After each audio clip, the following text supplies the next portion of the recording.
Okay, welcome back. It's 10:30, reconvened. Of course, I was remiss to welcome Councillor Linda Maitland to our first cabinet. We'll blame you for the oh god, technology. No, but seriously, welcome to the cabinet. Eddie will just tell just its procedure. We've still got some gremlins in the system, so Eddie will explain procedures.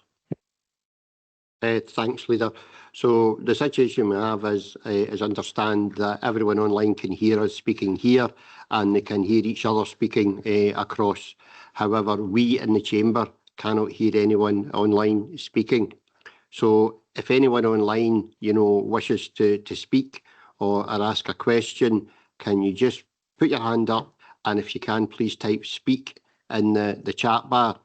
If you type speak in the chat bar, when we come to you through my own laptop and the microphone here, we should be able to hear you speak. So just to make sure everybody can fully participate, if folk put their hand up, that will draw us attention, and put speak in the chat bar and we can go over. If folk just want to make a comment online, rather than speak, just type it in the chat bar and we'll pick that up as well. So we'll make sure folk, and we'll take our time here and make sure folk get an opportunity to fully contribute to the meeting. Okay, thanks for that, Eddie. Okay, we'll just go back to the agenda. Start off at item 1, which is declaration of interest. I'm not expecting anything significant, but if there are, could you let us know just now? No. Item 2E is a review of service balances, and Joe McLaughlin is going to introduce this. Thank you, Chair. Good morning, members. This is the report that comes before you each year. It's a report that is compiled following the conclusion of the external audit of the Council's annual accounts, where the external auditors, having reviewed the accounts, confirm the closing balances, from which we then review and challenge. The report itself notes that the Council's reserve strategy embeds the review of balances, and it shows that at the 31st of March, the Council had balances, or reserves rather, of around £118 million. The table at paragraph 5 splits those out and gives more detail. And maybe we can spend a few moments just on each of these. It gives you some more information on each of those balances.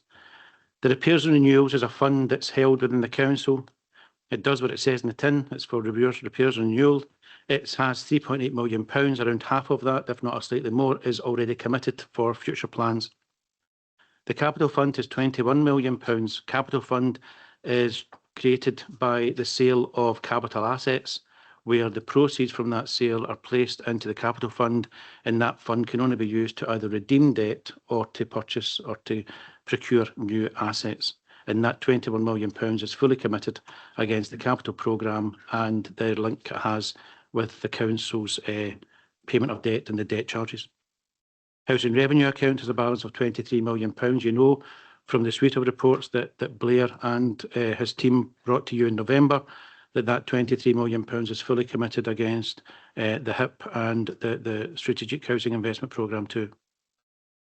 The General Fund service concessions of £18.6 million is the £19 million that sits and makes up the £40 million of the 10-year, £4 million a year early intervention fund, and that, although not explicitly committed, is planned and has to last for those 10 years.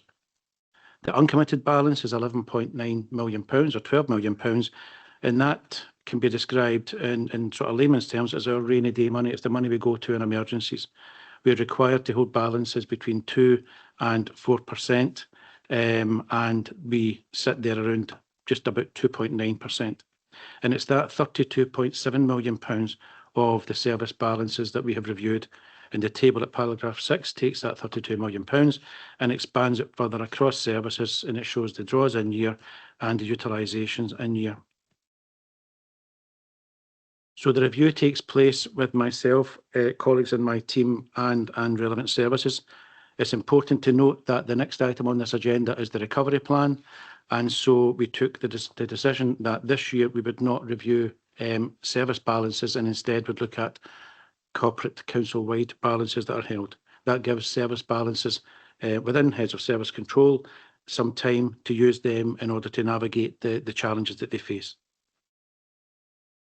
Within that £32 million, you can then see the table that expands that further, and it shows the table at paragraph 9 that following that review, £2 million was taken from balances and added to the Innovation Fund. The Innovation Fund has about £300,000 left in it, so it's now been bolstered, and there's papers at paragraph, I think it's items 4 and 5 of this paper, of this agenda today, that seeks approval from that, and we'll touch on that in the next report. But in addition to that, the review has also released £2.974 million from those corporate balances. The balances are attached to Appendix 1. This would mean that the uncommitted balance that was previously £11.9 million would move to £13.2 million, or 3.4%. And you've heard me say several times, members, in the past, that we seek to build that, but I seek to build that balance up to provide headroom for you in the event that you wish to take action on a whole number of fronts, in particular in the action that I ask you to take through recommendations in the next report. So, Chair, that essentially is the summary of the annual balance as a report that comes each year. This one's slightly different, but it's all moving towards the direction of supporting services and supporting members' aims around their priorities and their expectations. Thanks, Joe. Any questions or comments?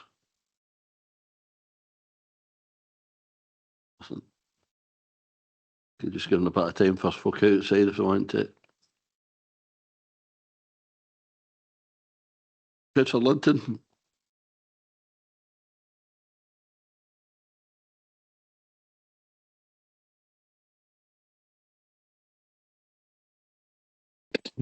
Up to the chat. Sorry, do you want to speak?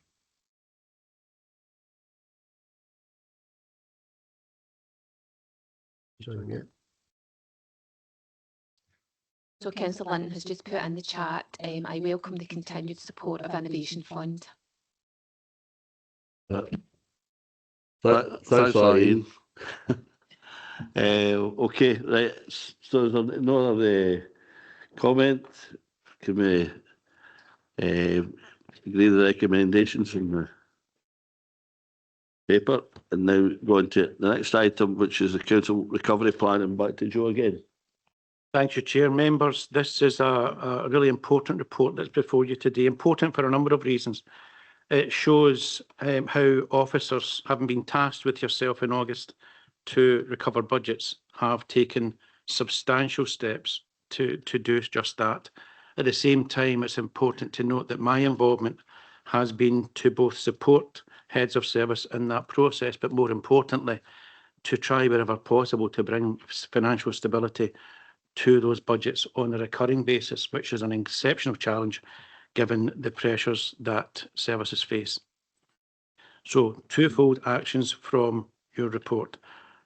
The report itself takes us to 31st of March last year, to the day before this new financial year. It shows that indications at that year end were that education would end that year £3.5 million overspent, communities and economy £1.5 million overspent, and Integration Joint Board, the council element of that, £6.6 million. So we ended the last year with a number of overspends that reflect the significant, and I don't think that word's strong enough, members, and recurring strain that service budgets have felt in terms of dealing with cost pressures, but also dealing with demand. And it's why I'll touch on the Innovation Fund in a moment. At that time, the Integration Joint Board elected to use reserves of £6.6 million to fully extinguish that overspend. And in line with our reserve strategy that you approved in February, then councils' services are allowed to carry forward underspends as a gain to the following year's budget. But where there's an overspend, and that overspend then carries forward as a first hit against that budget. So in terms of the 1st of April, the following day, education started the year £3.5 million hit to the budget, and communities and economy a collective hit of £1.5 million. The reasons for that have been well rehearsed around ASN, transport, early years and teacher absence cover, and within communities and economy, those frontline services feeling the strain of additional costs and substantial demand. We then begin the financial year and we take the fast forward from April through to September into the first East Ayrshire Performance Report. That report presented a scenario where, having examined the supplies and services budgets and the third-party payment budgets where we contract with the external providers, then that had shown at that time that those two budgets across all of the services in the council were £6 million overspent. But when my team drilled down further and speak to heads of service about their planned expenditure for the remainder of the year through to March, then there was a potential, had those spending plans been allowed to continue, that the council could have ended March this year £20 million overspent. I reiterate that was a projection and that was an indication, but paragraph 8 notes the substantial support that you gave me, but also the measures that we put in place as a management team to manage those budgets and to bring budgets back into line. Those 4 bullets at paragraph 8 are easily written. They are dreadfully difficult to achieve, and there has been some real challenges as we've taken that work forward, but I put on record my praise and thanks to colleagues for the work they've done to bring the budgets back online. We then split to paragraph 11 and go sector specific and on to education. We mentioned the £3.5 million overspent, and we explained why that occurred.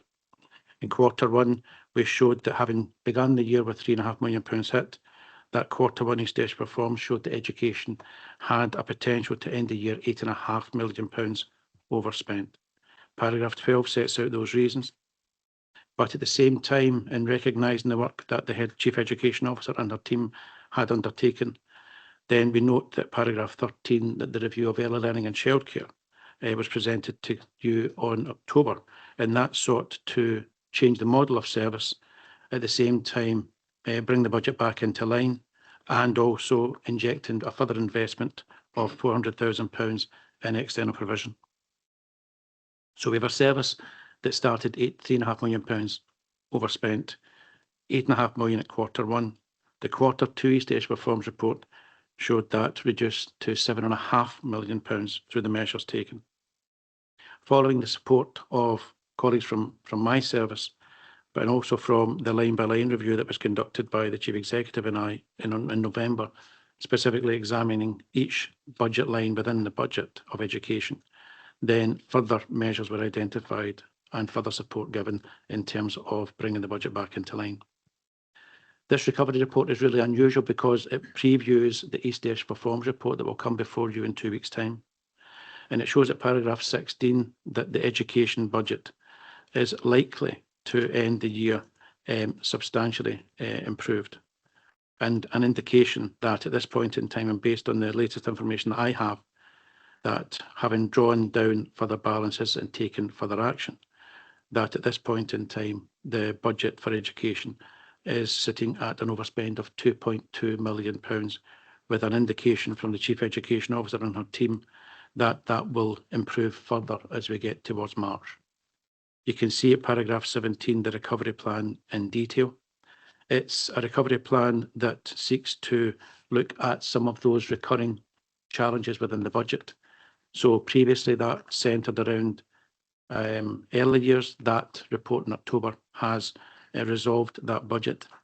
In terms of additional support needs transport, you'll see that's the first entry on the recovery plan. It has no figures against it, but members will be aware that there'll be a report coming to you shortly that will seek approval to undertake a review and also a wider eligibility criteria around ASN transport. At the same time, you can see matters around devolved school management, where matters that cause other issues for myself and the Chief Education Officer, particularly around teacher absence cover and probationers, will require a review of the DSM procedures, and I will support the Chief Education Officer in that review and in that piece of work. and commend the Chief Education Officer for the work that she's done already and for the meetings she's had with head teachers to bring them in, along the journey with us. And so we've seen within education some models have changed, some well-established procedures being reviewed and will change, and you're seeing a risk-sharing approach taking place where the risk that currently rests solely with the Chief Education Officer will then be shared among those who incur the spend. And so a much improved position from £8.5 million to 2.2 and an improving position further towards March. Within communities and economy, we could begin at paragraph 20. And members, you know this already because this was in the Q1 East Ayrshire Performance Report. A group of services that ended the year £1.5 million overspent, but through the good work and the hard work of the team, Q1 report showed an improved position to £1.2 million, as well as a recovery plan that's listed at paragraph 21. I have to recognise the incredible work that's taken place, but also the challenges that remain within these group of services, particularly around costs and demand. Within wellbeing, as I said, £6.6 million at 31st of March last year. The Chief Officer and his team used balances to extinguish that so that as they started 1st of April, a full budget was available to the team. Q1 revealed a potential overspend of £10 million.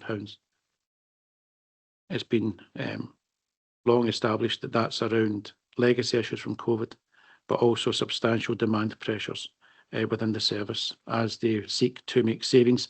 Those savings are at times dwarfed by increasing demand at the front door. As a result, and in line with the integration scheme, at Q1, a recovery plan was undertaken by the Integration Joint Board. That recovery plan was presented to the IJB in August 2024. Fast forwarding to Q2 East Ayrshire Performance Report, and we see an improved position to around £6.8 million of an overspend. It recognises well that that first iteration of the recovery plan needed to be bolstered further, and so a second recovery plan was presented to the Integration Joint Board in December. In the month before that, the Chief Executive, supported by myself, undertook another line-by-line review of the budgets within Health and Social Care Partnership. The position for Health and Social Care is that instead of a £10 million overspend, we recognise that at this point in time, an overspend of around £4.5 million, £4 million of that at this point in time attributed to the Council. Paragraph 30 takes on board the Council-wide Financial Recovery Plan, and it's important to say that at the East Ayrshire Performance Report in August, my spokesperson asked and received approval to include a further recommendation that sought that our Council-wide Recovery Plan was brought before you. And so paragraph 30 sets out not just the recovery plan and details of the work that's been done to both recover the budgets and also put into train measures to remove some of those ongoing pressures and burdens. But importantly, it seeks to also resolve the position for this year. It talks about that requirement to remedy the core budget. It makes great play around the pressures that services feel. This recovery plan will recover this budget and is sought to extinguish some of those ongoing pressures. But it has to be said, members, that going forward, we will face challenges in similar ways from different and new and emerging pressures. The paper before you today recognises the earlier paper of the balances review and that £2.9 or £3 million that was released. At paragraph 34 and 35, we then talk about the solution to this year. And it highlights that in terms of service concessions, following your approval in February, the way it works in terms of sequencing, a further gain was received in March this year that wasn't included in that £17 million. That was a further £2 million one-off funding. And paragraph 35 sets out matters around the funding settlement that we received in February 2024, where £62 million was paid to councils following the approval and setting of budgets. And that contained for us a further £1.4 million or £1.5 million of funding in one-off basis. And when those two elements are added to the funding released as part of the balances review, it generates a potential sum of £6.5 million. My recommendation to you today, members, is that you use that to provide financial support to education and to health and social care, the IJB, so that they can recover their budgets, recognising the substantial work they've done and the ongoing work that will continue.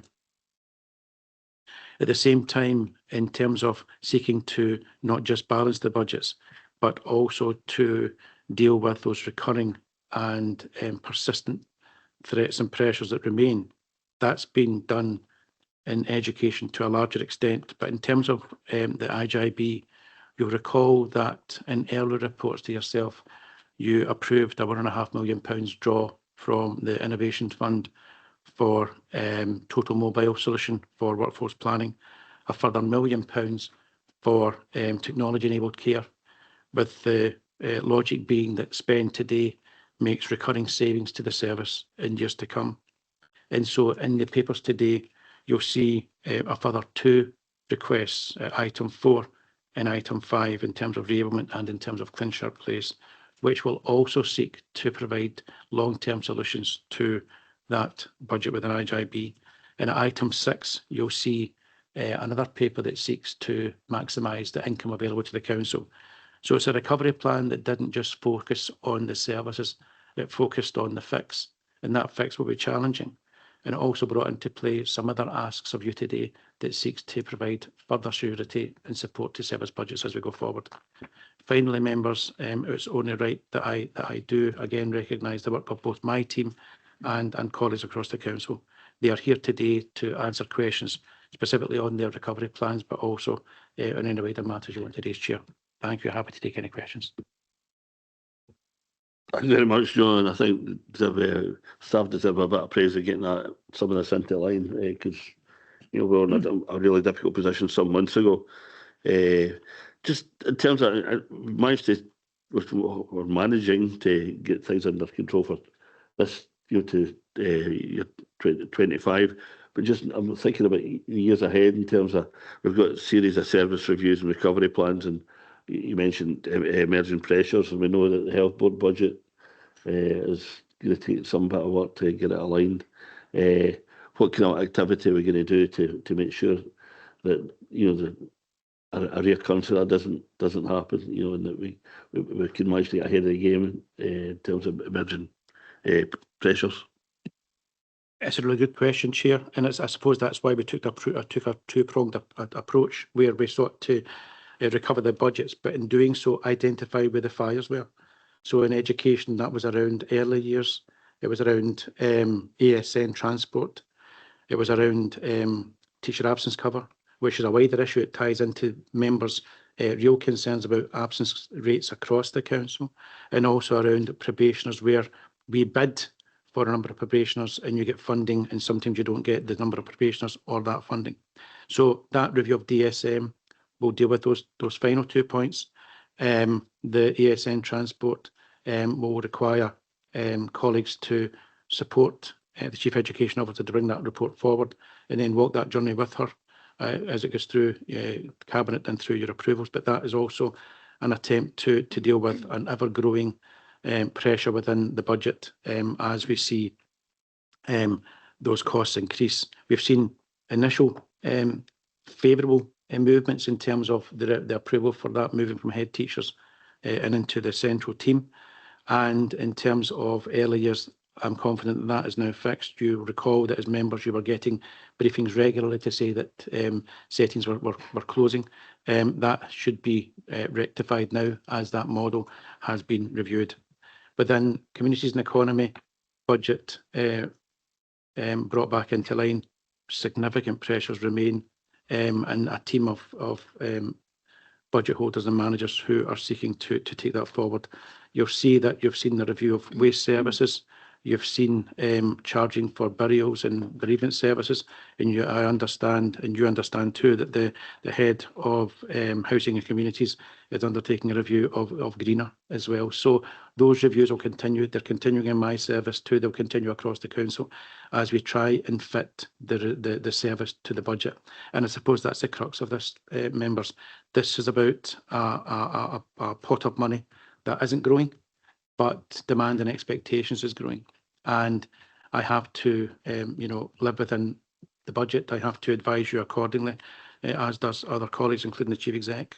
And so going forward, it's about cutting cloth to meet that budget. It's not a very good story to tell, I'm afraid, but that's where we are. In terms of years going forward, we've got substantial challenges, but we've also got some funding, as you know, from the briefings I'm given.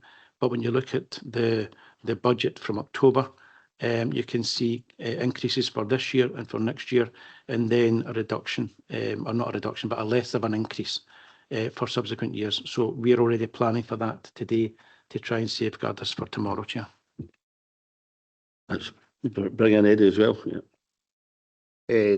Thanks, Leader, and obviously supporting everything that Joe says. I suppose the one difference, we as a council is what it's talking about is how we change our service models, how we change demand.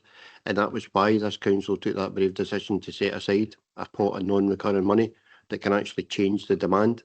And I suppose we need to be really mindful about how we enter into that. We have a number of outstanding actions for the 24-25 early intervention and prevention fund, and we're about to enter into proposals for 25-26.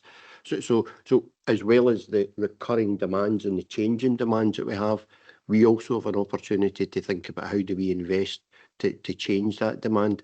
On the whole, change in demand should improve people's lives. So it should make people less dependent on statutory services. It should make them more resilient within their family and their community. So as well as the really difficult decisions we're having to take just now, we also have the opportunity, if we invest wisely, to actually change things as well. And I suppose that's the balance that we need to do. And over the next couple of months, actually, we'll see a number of the decisions coming forward, and listening to members in terms of their recommendations to us. Thanks very much. And that's one of the things, child poverty and other issues that we really it's unacceptable just now, and we really need to be challenging that, and we want to be in that position to do that, Eddie, and that sets in good stead to do that. Anyone else? Jim? Thanks, Dougie. Thanks, Joe, for that presentation, and can also add my thanks to colleagues in education, housing, communities and wellbeing. Joe, I suppose my question is in relation to paragraph 8 and the 4 bullet points where have been implemented to achieve the figures that we're seeing before us today.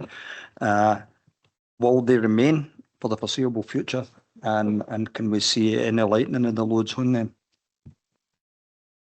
Thank you, and through you, Chair. I think those 4 wee bullets have served as well. They've been horrendously difficult to put into train, but going forward, where I am today, this report gives me great comfort, both as a collective piece of work from CMT and others, but also in terms of the direction of travel we're taking. It would be easy to magic up tens of millions and make it all disappear. We don't do that in East Ayrshire. We make the decisions that make the difference and make it happen. For these reports, the freeze on the filling of non-essential vacancies, I think that would continue going forward. We at the Workforce Review Group are looking at that, and I think that's an important safeguard to keep in place while we go through March and into the first East Ayrshire performs in August this year. And I think in terms of the other points, they are there to give almost support to heads of service and to budget holders. They are working well, and the increased budgetary control fortnightly, although causing horrendous challenges in terms of resource in my service, it's producing goods. It's a suite of reports that go out that show the spend that is about to take place or that has taken place, and importantly, and with the support of colleagues in procurement, it also shows the spend that is planned to take place, the orders placed, goods not yet received, giving heads of service and budget holders the time to delete those orders if so minded. So that those mechanisms, I think, are have stood as well. I would intend that they remain, and I can give a further update maybe at August, if that's okay, Chair. Graham? It's just a comment, Joe. I remember that East Ayrshire performs well. I think there was a stunned silence with that 20 million predicted overspend. Just like to thank the head of services for the work they've done. It's no good for your sleeping pattern when you hear things like 20 million overspend, and it's been some really good work to bring the kind of services back into line. So thank you.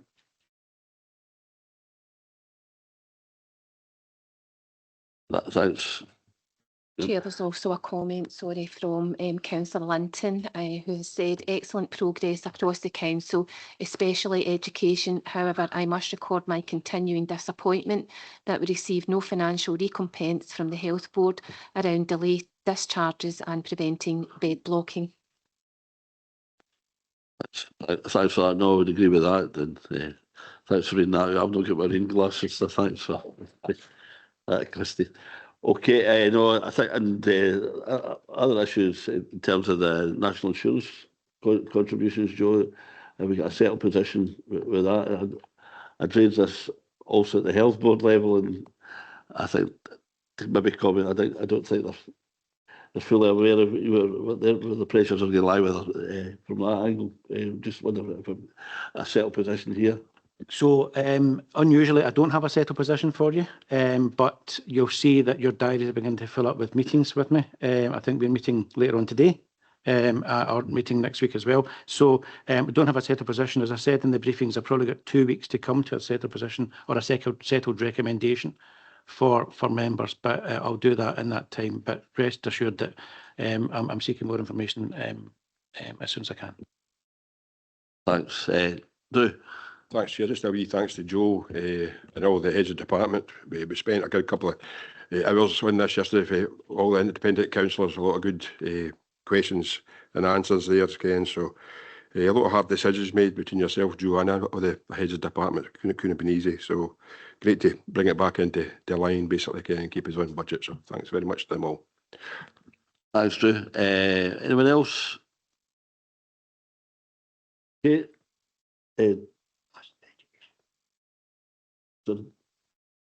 Education. Oh, yeah.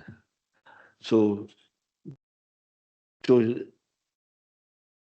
we're going that is Just agree with the recommendation. just sorry. Recommendations for Cabinet today, Leader, are at paragraph 3 on page 30. They note the revised budgetary position, and they seek approval to allocate that additional funding to both education and to the IGB as set out in paragraph in recommendation 6. Thank you. Thanks, Joe. Okay, can we agree with the recommendations? We're a bit thrown today, I don't know. Just okay, that's the last of the E items. So the education folk can leave at this stage.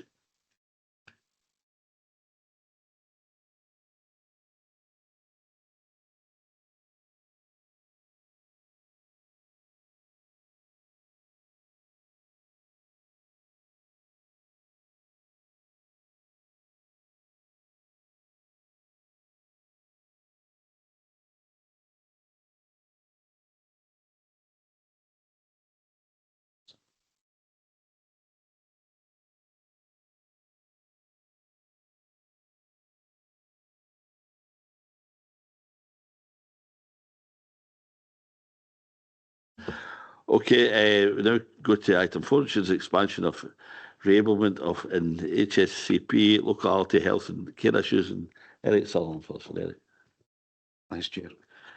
This report is seeking approval for innovation funding to expand reablement services.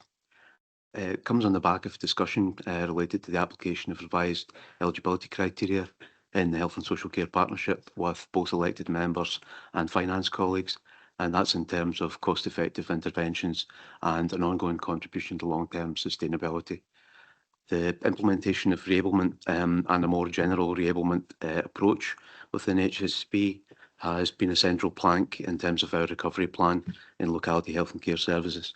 It's an integral part of that demand management cost reduction and longer term sustainability lens that we've been looking at our services through. At paragraph 3, there you can see the reablement focus is set out, and that's around about working with people to set personal goals, to gain or regain skills, and to enable more independent living at home or in the community. Paragraphs 4 through to 6 present baseline outcomes from the part-year implementation of reablement in 2023-24. Key here is the impact of reablement in reducing formal care, with 69% requiring no care at home, and an overall 82% reduction in hours of provision per week after 6 weeks of support. This section also shows the cost avoidance arising from reablement, and in that part year, that's over £600,000. This has been delivered within care at home with a discrete team of 40 carers, and it has to be said that reablement capacity at present is constrained, and we need to prioritise a focus on post-hospital discharge. The proposal here would assist in addressing this, and that's described there at paragraphs 7 through to 10. This would be to utilise innovation funding to temporarily recruit 2 teams of 4 community care officers with mobile response capacity provided through the purchase of 2 electric vehicles. It's proposed to run this intervention over a period of 18 months. The investment here would support an increase in the volume of community referrals and improve responsiveness in terms of the overall demand. It would also support a wider scaling up of the reablement approach across services. The implications are set out paragraphs 12 through to 19. There's strategic fit here and best value contribution. The posts described would be recruited to in line with HR policies and with appropriate trade union involvement. There would be a positive contribution to good relations in terms of protected characteristics, though no change in delivery is required and no further EQIA needed. In terms of financial implications, key ones here at paragraph 16, note the employee and vehicle costs of £250,585 and £12,048 per annum, respectively. Over the 18-month period, that equates to £393,949. This additional capacity would deliver over £404,000 in resource release, which would be the basis of the service exit strategy from the time-limited innovation fund. The proposed reablement, aligns with the risk appetite statement of the IJB, as noted at paragraph 17. There are community wealth building implications related to fair employment pillar, ethical care charter, living wage and local employment, and the use of electric vehicles would contribute to net zero at the same time. Recommendations are set out there at paragraph 2, predominantly to receive the report, approve the innovation funding and note the contents of the report. Thank you. Thanks, Eric. Any questions, Claire? No questions, just a comment. Thanks. It's an excellent paper, Eric. This is one of the more positive papers we've seen put before us, especially today. It flows on from what Joe was talking about how we do things differently. And as you said, this has been the central plank of our recovery. It's been a very difficult year. We've sat in some very difficult finance meetings in particular, but it's this thinking differently, doing things differently. And I'm glad that this is just the start, that we're going to go further. And this all ties in with what Ian Linton was saying as well. We've talked about before about the flow of care. We hate it when the media just concentrating on one thing, on this delayed discharge. And there's a lot of misinformation out there about it, but we have the best delayed discharges in the country, and that should be highlighted. And I thank you for that, and I thank you for all the work this year. Thank you very much indeed. Thanks, Claire. Eric, any comment on that? I suppose just looking at the potential of this approach reablement, we have a growth scenario in care at home where there are 100 people coming into the service every month and 90 folk leaving. So we're not reducing the demand. What reablement means in terms of that overall reduction in hours is that we can recycle those hours as we flow through the system. Being able to spread this out to not just being a hospital discharge focus, but to be intake across the whole of the community means that we will reach further out into that 100 and hopefully expand from the 15 referrals that we've got per month at the moment to get further into that 100 and reduce demand overall. And the prize at the end of that is that we could be having 2.5 million to recycle if we can spread the reablement across the entirety of the service. Thanks for that, Eric. Anyone else? Okay, can we go to the committee? Oh, Drew. Just a wee quick thing for Eric there. I just wondered if there's, with the electric vehicles, if there's any scope working with the partners, getting NHS partners, because there's plenty of vehicles in various hospitals round about, seem to be sitting in car parks and that quite a lot. I don't know where they could be utilised. It was just a thought, that was all. Yeah, we've got about 6 electric vehicles within the district nursing service and a few others. The DNs are charging them at hospital sites, but we can't use the same chargers, unfortunately. They're exclusively for NHS and exclusively for council, so it's difficult. We'd like to look at pulling those resources, but there's some barriers we would need to look at first off, Councillor. Thanks very much, Eric. I know that from my own experience. I went to a health board meeting and couldn't get plugged in at Ayr Hospital, which is... but they can plug in ours for some reason, I don't know. Anyway, we need to integrate them, Eric. I'm quite sure you're on it. Okay, anyone else? Okay, right. Next item is, okay, we agree recommendations, sorry, in paragraph 2. And next item is Clinchard Place in Galston, step down supported accommodation proposal. Dale. Thank you, Leader and members. This is another proposal to access the Council's innovation funding to support the startup funding for a supported accommodation project in Clinchard Place in Galston. Just going to take members through the paper. The background to this is that in East Ayrshire, we've got sector leading supported accommodation facilities across East Ayrshire. There's been a huge amount of partnership working between Health and Social Care Partnership and Housing, with an acceleration in 2017 and 18 where we collaborated and redesigned our supported accommodation models in partnership. This work has been extremely successful, and essentially it helps our citizens to live independently and inclusively in neighbourhoods where previously they might have had to have quite intrusive 24-hour support within their own homes. So we've provided a series of supported accommodation projects and responder services where in clusters in neighbourhoods we provide service providers who respond on a 24-hour basis and is much less intrusive for our citizens. So in terms of benefits of our current supported living arrangements, in paragraphs 13 through 20 describe the current setup.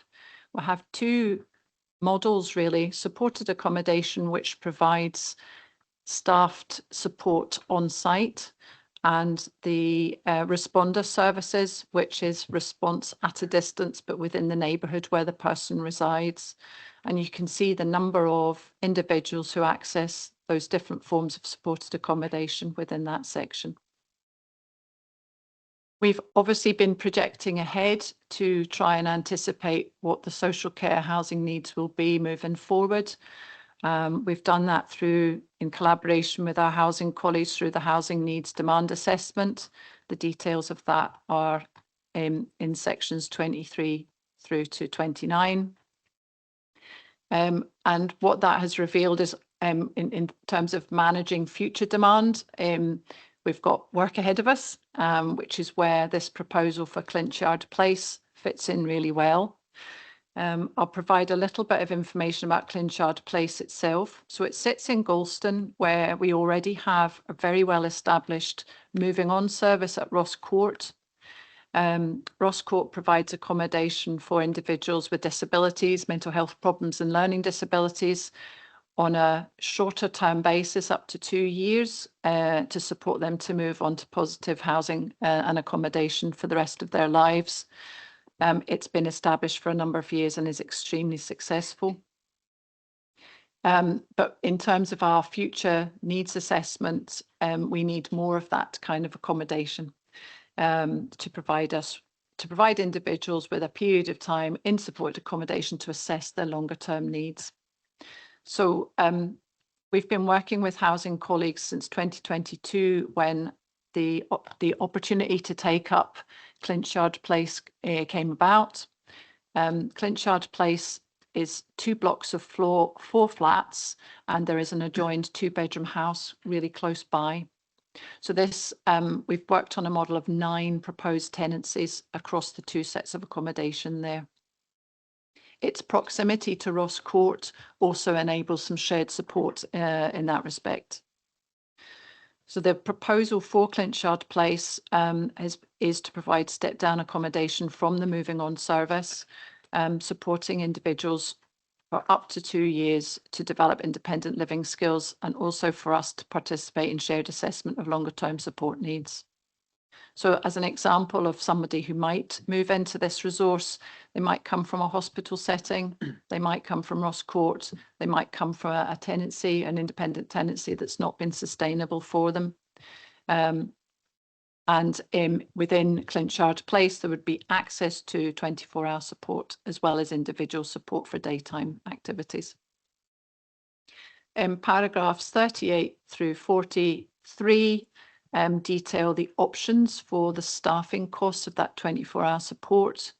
The team have considered 3 options, and the preferred option is option 2, which is an extension of our existing in-house provision at Ross Court, which allows satellite support at modest cost. Option 3 would be for us to commission a service externally with another provider. The cost differentials between option 2 and option 3 are really slim, unlikely to get slimmer as the cost for external provision increases because of previously mentioned employer costs. So option 2 has been identified as the preferred model. Financial implications. So I probably should say that the refurbishment costs for Clinchard Place have been agreed through our housing colleagues already. So this is the investment costs to start up that 24-hour support. And it's across 2 years, and it's 453,000. By year 3, we will be avoiding the additional costs for those individuals moving into the service against their longer term support costs. So from year 3, the service would be able to support the costs of the support.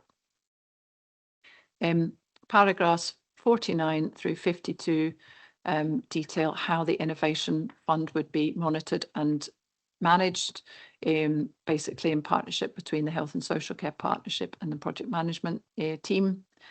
And I'll pause there, Leader, just to take any questions about details. Thank you. Thanks, Neil. Maybe ask Blair to come in as part of the kind of suite of papers from housing. This has been good use of resource, I would say, from this. Blair. Thank you, Leader, and good morning, members. Yeah, so these properties at Clinchard Place were originally identified as red properties through our housing asset management framework going back a number of years. And at that time, we had sought to do a technical solution, which would mean demolition of the blocks that we're now proposing for reuse and repurpose. However, it was technically impossible. Therefore, what we now move forward to is a model of making best use of our existing resources. By taking this approach, we reduce the significant capital expenditure and burden on the housing revenue account by, again, reusing existing resources. And what we see in terms of these, so it's 4 blocks of 4, so 16 flats in total, plus there's an adjoining property there. And what we'll see is investment in what would be a gateway to the placemaking element of that part of the town of £1.2 million being spent. However, we've been successful in securing £659,000 of external monies. Therefore, again, we're minimising the expenditure on the housing revenue account, although it's important to note that now having these properties occupied, when they are occupied, it will bring us rent that we haven't received in some time. So it will repay in time, and that's the model. Clearly, in terms of the decision making and working in partnership with colleagues within the partnership, it made a lot of sense, given its close proximity to Ross Court, to be able to deliver a model such as this. So we really welcome the partnership approach that we've got, and indeed the investment in that area of town. Thanks, Leader. Thanks, Blair. Okay, anyone else? Blair? Thanks for reports there. Looking at paragraph 52 and the 3 options there, there was such little difference between 2 and 3, but surely option 2 is the one that will continue with the community wealth building and gives us far more control. So I think that's something to be celebrated rather than just looking at the slim choices. And I know that was part of the thinking. So just wanted to point that out. Thank you very much. Okay, thanks. Anyone else? Okay, let's go to recommendations then. Option 2 is still described. Can we go to recommendations in the paragraph 2? Can we agree? Okay, thanks for that. And go to the next item now, and that's sorry. Sorry, Ruth. No, Ruth taking the next item. Oh, right. Sorry. Ruth is going to present income management and upfront payments. Sorry, double axe failing this morning. Thank you, Leader, and good morning. So this this report is about upfront payments and income management. It's a project that we've been working on through the Digital Management Board, and it also aligns with one of the other wider projects that we are currently doing in terms of debt recovery. Members will hear more about that in a couple of weeks' time. So the main objectives of this project is reducing the debts that's owed to the council, reducing our write-offs and the cost of servicing our bad debts, improving cash flow and moving to an upfront payment approach for our service delivery. So paragraphs 10 to 20 provide an analysis of our debt profile. So table 1 shows our debt profile over a 5-year period. So it's important to note that there has been significant work carried out over that 5-year period in trying to reprofile our debt, outstanding debt in terms of reducing debt provisions, targeting write-offs, and looking at age debts, and that will account for some of the sort of wider differences over the years.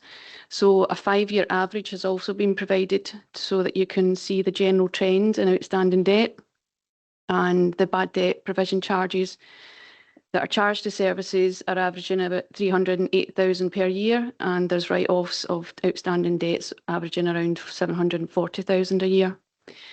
Table 2 also provides an age debt profile, and that was taken as June 2024, and it's worth noting that as part of that outstanding debt, over 2.8 million of that is a year old or older.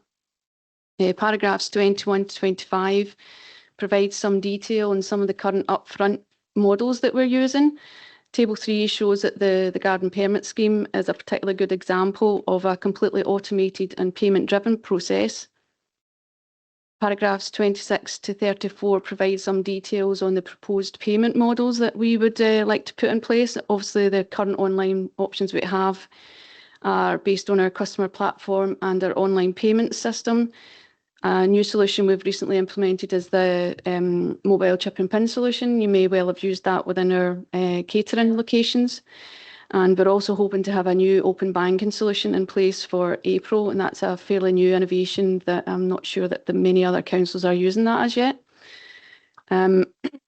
Paragraphs 35 to 39 provide some detail on the costs of invoicing and some of the potential savings that we have that we can benefit from. An invoice costs us approximately £20 to £30 to issue, and that's regardless of its value. Over recent years, we've tried to restrict the low value invoices that we issue, but nevertheless, there's significant numbers of low value invoices still issued to this day. If a move to upfront payments will immediately reduce the creation of any new debt, and that then reduces the servicing of outstanding bad debt. Longer term savings, which we hope to achieve, will be made through maximising the income to services and also to automating some of our back office processes. We would hope to put a focused debt recovery programme in place, and that will eventually release some of the bad debt provisions that we have held at the moment, and that will be reported through East Ayrshire Performs.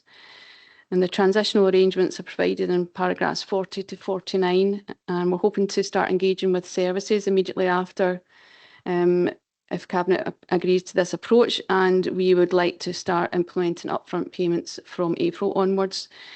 As part of this, we will hope to put through a communication plan which will make sure that customers are aware of the changes that are in progress and that businesses are kept up to date and how that will affect their commercial activities. So the recommendations are provided in paragraph 3. And in general, they just ask Cabinet to note the proposed migration to an upfront payment approach for the majority of our services wherever we can, and the potential benefits and the savings that we can gain from this. Thank you. I'll stop there and can take any questions. Thanks, Ruth. No, a lot about this comment about common sense. Good to see some of these procedures just help us very much in the short and long term. Colleagues, any comments? No. Carry on then with that. That is just anything you want to add? No. Okay, straight to recommendations then on page 58, and can we agree recommendations? Okay, and we go to Ayrshire Innovation Park progress report. Is that David? Yeah. On the back. Thanks, Chair. The purpose of this report is to provide Cabinet with an update on the progress with the Ayrshire Innovation Park project and the next stages to deliver the projects. As members will be aware from previous Cabinet reports, the Ayrshire Innovation Park comprises 2 key Ayrshire Growth Deal projects, the Ayrshire Engineering Park and the Ayrshire Manufacturing Investment Corridor. And members will recall that we relocated the AMIC project from Belfield to Moorfield. The AMIC project is supported by investment of £23.5 million from both Scottish and UK governments, comprising £10 million from the UK government to support the development of a food and drink centre of excellence and £13.5 million from the Scottish Government to support the development of infrastructure, food-grade incubation units and advanced manufacturing industrial units for the food and drink sector and manufacturing sector. The budget for the Ayrshire Engineering Park is £16 million, comprised of a £12 million allocation from the Scottish Government and £4 million from East Ayrshire Council. The project will provide high-quality industrial premises for engineering and supply chain manufacturing companies. Additionally, the Ayrshire Growth Deal's Building Digital Capital Programme facilitates £3 million of UK and Scottish Government funding for the Ayrshire Innovation site to deliver 5G digital connectivity and resources to all site tenants. The combined project is valued at £42.5 million, public investment in economic infrastructure, and will be supplemented by private sector investment. The development is targeting growth and expansion of the existing food and drink manufacturing and engineering business base and to meet the demands in the region. In accordance with the government structure for the programme, all Ayrshire Growth Deal projects required to submit outline and final business cases to both governments, whose approval is required before consideration by the Regional Economic Partnership and Ayrshire Joint Committee. Thereafter, budget allocations can be drawn down and outline business cases have been submitted to both governments for the AMIC and AMIC project, and we have received comments back for that, and we're processing those comments back to government. We currently await the engineering park feedback. Paragraphs 15 and 16 set out the agreed proposals and timescales to phase the development, with the joint final business case for infrastructure for both AMIC and the engineering park to be submitted no later than the 2nd of April 2025. Subject to approval, construction works on the 2-year programme commenced during summer 2025. From the economic modelling exercise completed to analyse impact of the co-located developments in terms of jobs created, it is forecast that over 280 jobs, both direct and indirect, will be delivered by both projects by 2028, with an additional 245 construction jobs supported during the construction phase. Following a comprehensive public consultation, both prior to and during the planning process, the Planning Permission in Principle application was approved subject to conditions by the Planning Committee on the 13th of December, with the consent issued on the 8th of January 2025. Members will see from the site plan in paragraph 19 that the development has been taken forward in 4 phases. Phase 1 is infrastructure. This will involve earthworks, spine road construction, transport and drainage infrastructure, and is denoted in orange in the plan. Phase 2 is the construction of the AMIC food grade units and centre of excellence, and is denoted as purple in the plan. Phase 3 for the construction of the small engineering industrial units, as illustrated by the buildings enclosed in the yellow line on the plan, and phase 4 is the construction of the larger industrial units, and is illustrated as the buildings enclosed in green in the plan. Work is progressing well on the development of the design in phase 1 for the infrastructure and discharging all the pre-commencement planning conditions. However, due to the size of development, there are a number of abnormal utility costs identified which require a technical solution. Meetings have been held with SPEN to develop an electrical infrastructure master plan for the development, and SPEN will advise later this month of the outcome of the review. Scottish Water also require infrastructure upgrades out with the site boundary, and discussions are ongoing on the most effective affordable technical solution for this. The project has also been impacted by construction inflation, and the design has been modified to reduce floor space to bring the development within budget, and outline business cases reflect these changes. Final costs will be affirmed through the tender process, which will be undertaken on approval of the outlined business cases. Members will note that item 8 in today's agenda sets out the 5G Innovation Region funding to improve digital connectivity for the businesses. This pilot project provides the basis for the £3 million Ayrshire Growth Deal Building Digital Capital Programme funded by both governments, which will enable digital infrastructure to be supported throughout the Ayrshire Innovation Park campus. As part of the final business case for the Centre for Excellence, the team are continuing to develop a viable operating model for the Centre of Excellence, and it is intended that a tender will be issued to invite potential operators to put forward their submissions. As part of this process and finalisation of the AMIC full business case, it is intention to appoint a specialist consultant experienced in this type of innovation centre under a direct award to assist with the research and development of the operational model prior to finalisation of the tender. On this basis, the paper seeks authority to appoint a specialist consultant utilising a maximum budget totalling £19,250. As part of Career Pathways, the Ayrshire Growth Deal team are working with colleagues in education on the skills for the future job opportunities across a wide range of established and emerging sectors, and consolidate Ayrshire's reputation as a place to work, live and invest in. Looking ahead, through the collaboration with academic partners and industries, potential exists to help to align the school curriculum from early years to senior phase with current skills gaps and future areas of demand within the labour market. This work is aligned and coordinated with the Regional Skills Working Group led by Ayrshire College. The Ayrshire Growth Deal project team are also working in partnership with Ayrshire College, University of West of Scotland, University of Strathclyde, Scotland's Rural College, the National Manufacturing Institute for Scotland, and all to establish opportunities for new and revised training programmes and courses to support each of these sectors. Additionally, Vodafone, our 5G Innovation Region delivery partner, are working with East Ayrshire Council to increase the profile of the emerging projects being delivered through 5G digital applications in the workplace across a range of sectors, and further visits are planned. Evidence demonstrates that there remains a significant unmet demand for business space in the wider area, as shown by the success of Moorfield Phase 2, which has attracted a good mix of national and regional businesses, including Bridge Johnson, Dingbro, Scotia Windows and Doors, with Thompson's Artisan Meats now constructing a factory in Phase 2. The Council has been successful in disposing of plots 3, 4 and 5 within Phase 3 to a business as part of their expansion proposals, and which lead up to a facility up to about 40,000 square feet, and further details of this proposal will coincide with the company's announcement of their expansion plans. The allocation of the capital receipt from this disposal of the acquisition of the land for a further phase and an area of land identified will be pursued under delegated authority, subject to Cabinet agreeing to allocate the funding of this sale for that purpose. Plots 1 and 2 remain for sale and have already generated a number of active inquiries ahead of formal marketing of the site and associated leases, which is scheduled to be undertaken following the final business case approvals. These developments deliver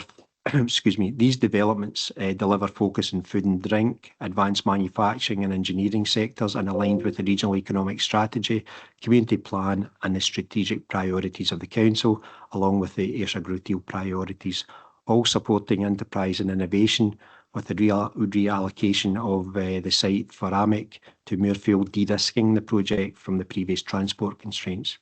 A comprehensive governance structures in place to deliver these projects, and finances are constantly monitored. The development will include significant investment in new sustainable transport infrastructure, which will improve accessibility for local communities, along with an active travel cycle network is also under development via a separate project. The development will include a range of innovation measures aimed at maximising net zero potential, and East Ayrshire are we are progressing with the feasibility of working with an energy partner to deliver affordable renewable energy to the site and surrounding industrial areas. Procurement contracts for the construction of the project will be aligned with the principles set out in the Ayrshire Community Wealth Building Charter, and these will include community benefits. Within the leases for the incubation units and speculative industrial space for both projects, provision will be made both for community wealth building and fair work practices to ensure that businesses utilising and benefiting from the facilities are following best practice. Chair, the recommendations are set out in paragraph 2, and I'm joined today with Fiona Patterson, Ayrshire Growth Deal Project Development Manager. We're happy to answer any questions. Thanks, Chair. Thanks very much, David. This is a really exciting project. You know, and the amount of employment this will bring, building on the success of Moorfield 2, as you say. You know, I've just wondered, and it's a great thing to do, and I'm really right behind it. But I just, you know, when you look at collectively the previous Moorfield Phase 2, the Moorfield Industrial Park, you know, that whole swathe is, you know, one of the largest business areas in the whole of Ayrshire. And given, you know, its proximity to communications, I think there's a kind of, maybe in future, I look at, you know, how collectively we market the whole thing and connect the thing and make it, you know, really the number one space to do business in Ayrshire. You know, there's a great opportunities there. So another wee play, you mentioned just, I know we've done this before, but in terms of public transport, we'd contacted, you know, bus companies, etc., because it is slightly away from, apart from the north side of the service, but collectively, I think we could do a wee bit more public transport there, as you say, and connecting the kind of the cycle lanes and making it an easier place to connect with.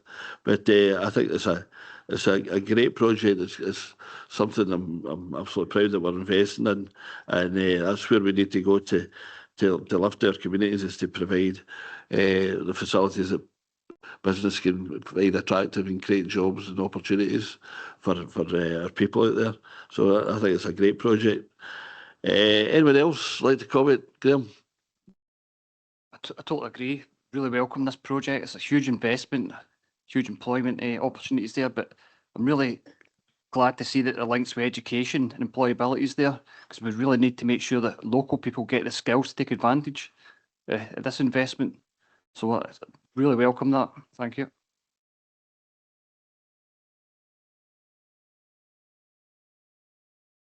Thanks, Chair. Yes, a really exciting project here. Can I take you to page 71, paragraph 19, just to be plan.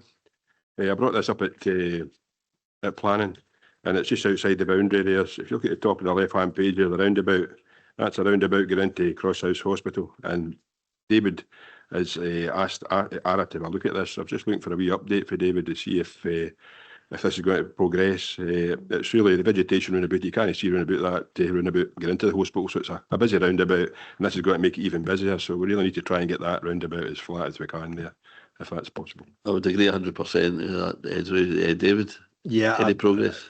Councillor Filson raised this with me. I'd probably previously been raised by the previous head of ARA, who was looking to arrange with other services to have that work done.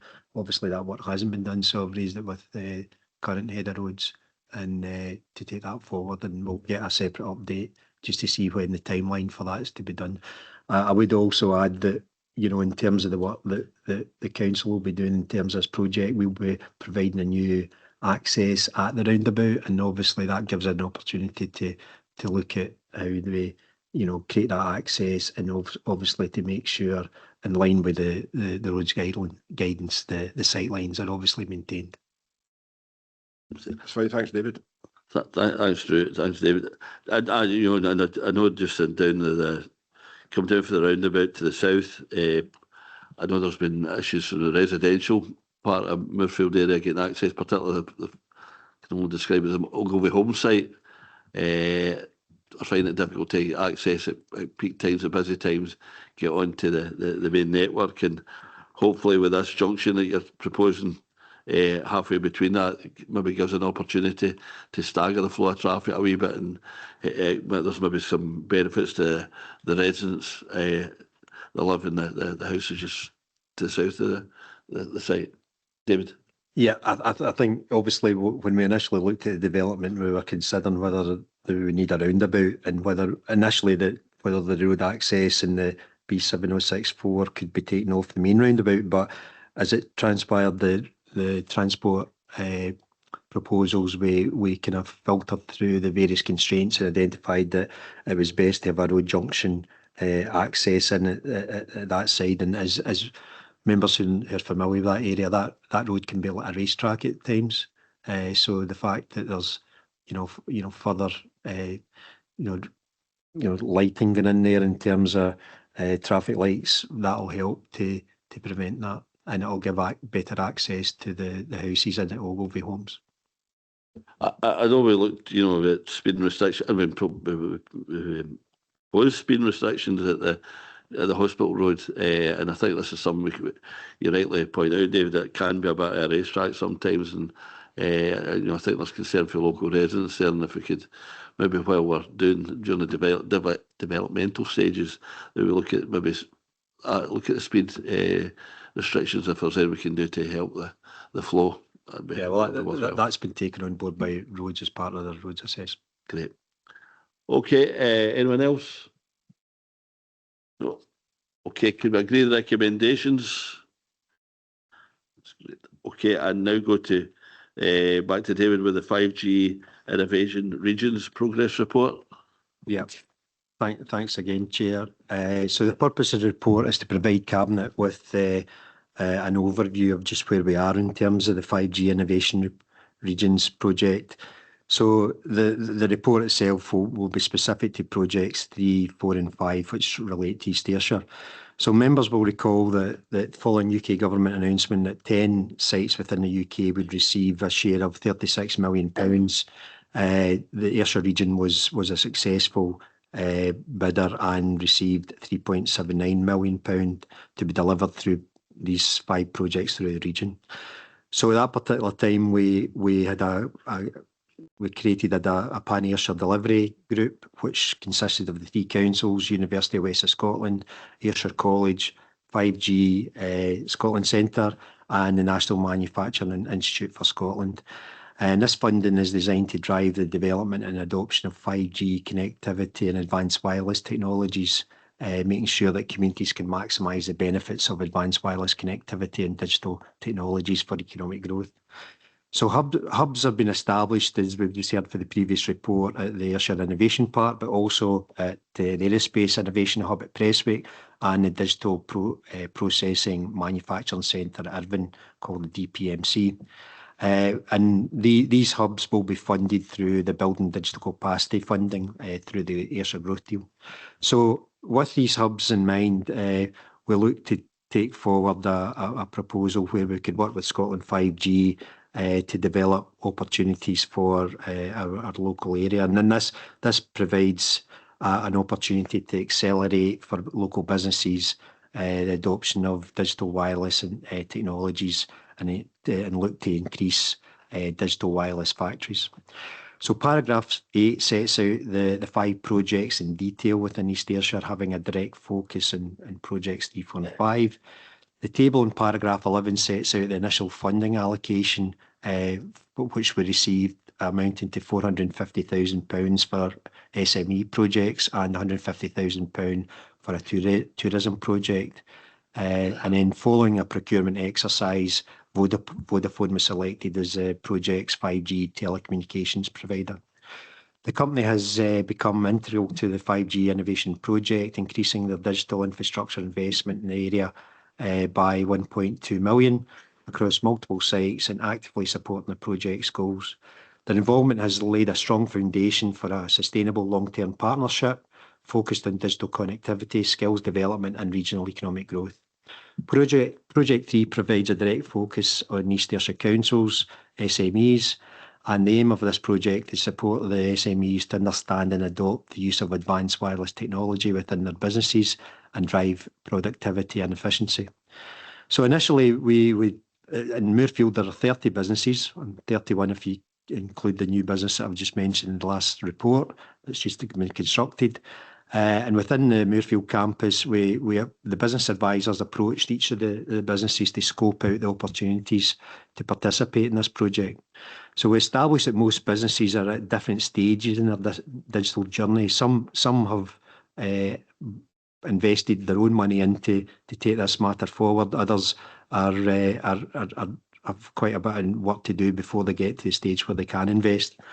So by doing this process, we established some businesses that were keen to take this work forward. We also looked to embed this work that we were identifying through the business advisors, the digital consultants that we use, and the whole 5G IR programme to embed that into our mainstream business support. So, following agreement, we established that out of the 30 businesses, we didn't have sufficient numbers to take forward at that particular stage due to the short window opportunity for this funding. So what we did was we asked the 5G board to expand the opportunities out to other sectors within East Ayrshire, including the food and drink, engineering and manufacturing sectors. So the advisors then approached some of our key businesses to establish the opportunities that they may have, and from that the business support team referred all the key links that we'd achieved through to the digital consultants for further development.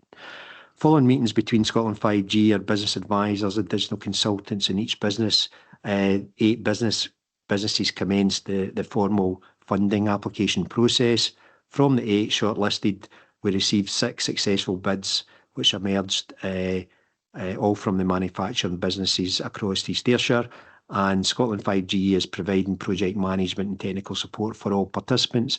Funding has now been released to the SMEs, and each improvement project is currently in its implementation phase for conclusion by the 31st of March. The successful bids are noted in paragraph 15. In each case, 5G IR funding makes up 80% of the total cost of the project, with businesses providing the remaining 20%. An additional £23,000 of funding was received from the 5G IR board from other projects under spends from North and South, and East South Ayrshire rather, to provide an overall public investment of £472,000. So from that, we have £118,000 of private investment, and it provides an overall £590,000 investment into East Ayrshire's economy to transform digital connectivity, increase productivity and efficiency. So a summary of the costs are set out in the table in paragraph 16. As well as the tangible benefits for each business in terms of advanced connectivity, the programme is leading directly in other benefits, including the provision of 37 individuals working for these companies have been upskilled, that figure is expected to increase as the programmes develop further. And we've also had 10 colleagues in our own business support teams that have been upskilled. In terms of the supply chain, the programme has to date involved 13 technology partners and suppliers. Of this, 3 of them are Ayrshire based, and that places emphasis on community wealth building. In terms of Project 4, 5G for tourism events, the aim of this project is to improve digital connectivity across the region to support events for both operational public use purposes. And the project aims to improve safety, enable business payments and empower event organisers to enrich the experience for attendees. So from the £500,000 funding from this project, Dean Castle Country Park and Estate has received an allocation up to £150,000 to take forward the project for advanced wireless connectivity across the estate. The current position is that a number of bids have been received to increase the connectivity with and throughout the Dean Castle estate for both businesses and public use. The bids have been reviewed during December, by East Ayrshire Leisure Trust, and a contract awarded to Vodafone for implementation and delivery by the 31st of March. So in terms of Project 5, Digital Ambassadors and Immersive Learning, which is led by Ayrshire College and the University of West of Scotland, it aims to leverage 5G technology to enhance education opportunities within the region. So £300,000 has been allocated for this process, and this work is ongoing. So additionally, Vodafone are working within East Ayrshire schools to increase the profile of the emerging projects being delivered through 5G digital applications in the workplace across a range of sectors, and work is ongoing to schedule these visits to a wider range of schools. The aspirations to deliver economic growth and industrial excellence are aligned to the strategic priorities of the Community Planning Partnership, in particular economy and skills, and also aligned to the Ayrshire Regional Economic Strategy and Ayrshire Digital Economic Framework. The work taking place to improve connectivity at a range of tourism venues and events is also designed to enhance with the Ayrshire Nairn Visitor Economy Strategy.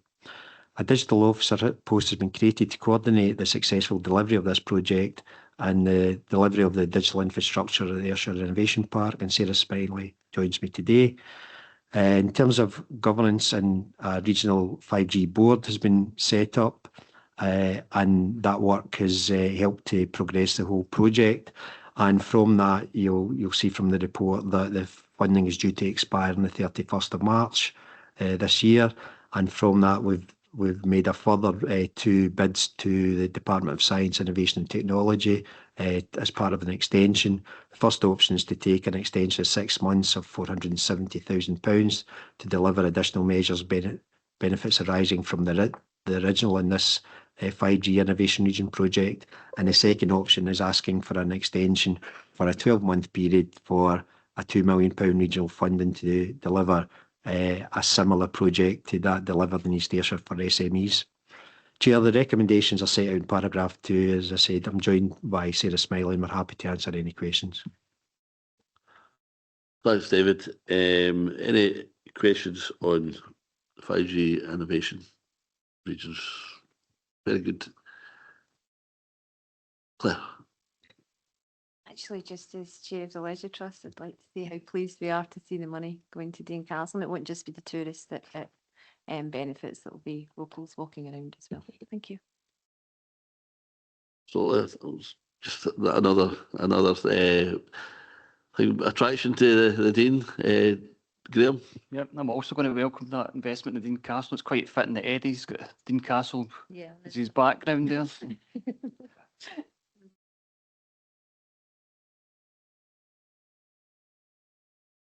Okay, folks, can we agree recommendations in paragraph 2? Okay, thanks for that. That's for that, David. Okay, and we now go to Mauchline Conservation Area Regeneration Scheme. Is that Colin or Karen? Thanks, Chair. The purpose of this report is to update Cabinet on the progress of the Mauchline Conservation Area Regeneration Scheme, or CARS, which provides a significant investment package in excess of £2.3 million into the regeneration of Mauchline. The report seeks approval to amend the Mauchline CARS Action Plan, subject to officers seeking formal agreement for these changes from Historic Environment Scotland. The background to the project is set out in paragraphs 3 to 6. Through the report, we see that whilst there has been significant progress towards the regeneration of Mauchline and significant investment will continue, the uncertain economic climate, COVID-19 and the cost of living crisis have had an impact on delivery of some of the capital projects. Paragraphs 8 to 14 set out detail of the priority projects, and you'll have read the detail of that within those paragraphs. I'll just pick up in paragraph 10, which sets out that in terms of Mauchline Kilmarnock Football Supporters Club, a preferred tender to undertake the works was returned and was extended to the 30th of November last year. However, any further extension to that will include a 5.5% increase to the tendered costs. And we have had no indication from them that they want to continue with this work, and there will likely be additional costs on that once we're on site and we actually complete further survey work if that was to go ahead. Moving to paragraphs 15 to 19 and the small to medium sized grants, there are currently 6 projects that have received offers of grant, and the contractors have started on site on 3 of these projects. There are currently issues with 2 of the 3 projects on site, as both require significant additional works at significant additional cost to be carried out. The final building project is the Burns House Museum in Nance Tinnox. They are owned by the council and managed by the Leisure Trust. Consents have been obtained and tenders issued for the agreed scheme of work, and thereafter we are in a position to be able to offer an offer of grant. In terms of the kind of key parts of this paper, as discussed, as a result of the cost increases in terms of both the priority projects and the small to medium sized grants, and as the available budget for the Mauchline Cars is fixed, there is now a need for us to prioritise the projects that can continue to be supported.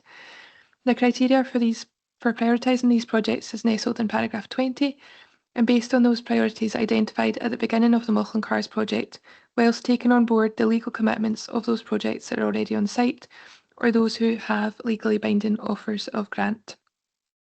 Other key considerations are the affordability of any significant cost increases to the property owner, the capacity of those owners to take forward their projects, and the deliverability of those projects within the timescales of the grant. In an effort to ensure the CARS continues to be in a position to support its grantees, we also propose the creation of a project contingency budget, which can be accessed if required. We've considered each project against the criteria, and that's set out in paragraph 21, leading to 3 options that are set out in paragraphs 22 to 25. So each option that we have here includes proceeding with 3A Earl Grey Street, 17 Earl Grey Street and 39A Loudon Street, where offers of grant have been made and contracts are let. They also all allocate additional funds to 4 and 5 Loudon Street and 1 Lacrosse, which are currently on site to deal with additional costs associated with the detailed survey work. Paragraph 3 then sets out the additional projects that would be in our preferred option that we're recommending you today, which is to allocate funds to the listed buildings at Pussy Nancy's and Burns House Museum, Nance Tinnox, and the contingency fund. It is proposed that a proportion of this contingency fund be utilised to provide a contribution towards the abortive professional fees at Mauchline Kilmarnock Supporters Club that would not be funded in this option due to our own revision of the action plan. The range of implications set out in paragraphs 27 to 35 and paragraph 28 sets out the existing council financial commitment to this project, which doesn't change through this report. The recommendations are set out in paragraph 2, and I'm happy to take any questions. Thanks, Chair. Thanks, Karen. Jim, do you want to come in? I suppose my only concern in this is about the Mauchline Kilmarnock Football Supporters Club, and as said in the paper, the large prominent frontage it has within the conservation area. I'm just wondering whether the club are receiving any assistance to try and source additional funding to try and help them meet the costs that would be incurred. Thanks, Councillor. Yeah, we are looking through the winner group at what else they might be able to receive. Obviously, as you'll know, the grants landscape's quite grim at the moment, but we will continue to try and support them in any way we can to try and proceed with any works. So, I mean, it is a prominent building with a rich history. But I think in terms of the townscape, not to proceed, but, I agree with Jim there. It would be, if we can give them any help, we can. Linda. Thanks, Leader. Karen, just a couple of wee points. Paragraph 15, you talk about the ones that have withdrawn, that are deciding not to progress, and you're talking about 63 to 65 Loudon Street. I'm assuming that's the premises of the Lodge St David. Yeah, but when you go to the amended action plan in paragraph 26, it's not mentioned there. It's only the other 2 projects that are mentioned there. It's only 6 Loudon Street and 15 Errol Grey Street. 15 Errol Grey Street was the CARS temporary office. Is that right? Yeah. Yes, Councillor. Was there a specific reason for the withdrawal by these businesses or properties?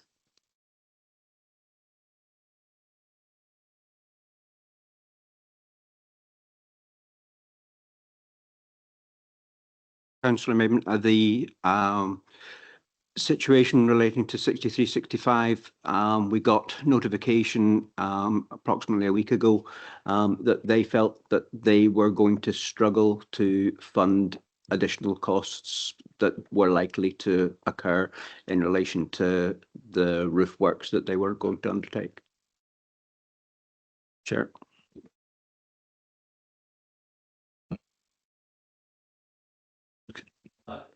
And any specific reason for the other two? I mean, there's 3 in total. I take it the cars are no longer using that office, so that makes sense why they wouldn't. But is it Shop Smart, the other one in Loudon Street? I think that's, or whatever it's called now, the convenience store. Councillor, through you, Chair. The number 6, we had been progressing with them, and costs were increasing, and they decided that at a certain point, probably nearly 9 months ago, they said that they could no longer commit to undertaking the work due to the increased costs. Okay. Thanks for that. Anyone else want to come in? Okay, look to see if we can, I think, pursue some of these ones to see if we can get any assistance to them, because we want to maximise the benefit to as many builders as we can, but we know it's not just as easy. It takes a bit of work. Karen, would you like to comment? Clearly, Chair, kind of as we go forward and depending on what happens with the projects and what the costs of them are, we can start to, look at the contingencies and see what's left and see if there's anything else we're able to support. And that's a process, obviously, we'll continue to look at. We know, what buildings we've got in here and who we've been trying to work with. And we will obviously continue to try and maximise the support that we can give. Well, that's absolutely helpful. Okay, can we agree the recommendations? Okay, next item is the Central GICC, which is just for noting. So, just for noting, yeah. Okay, can agree to note. And item 11 is exclusion of press and public, so give folk a couple of minutes to get there.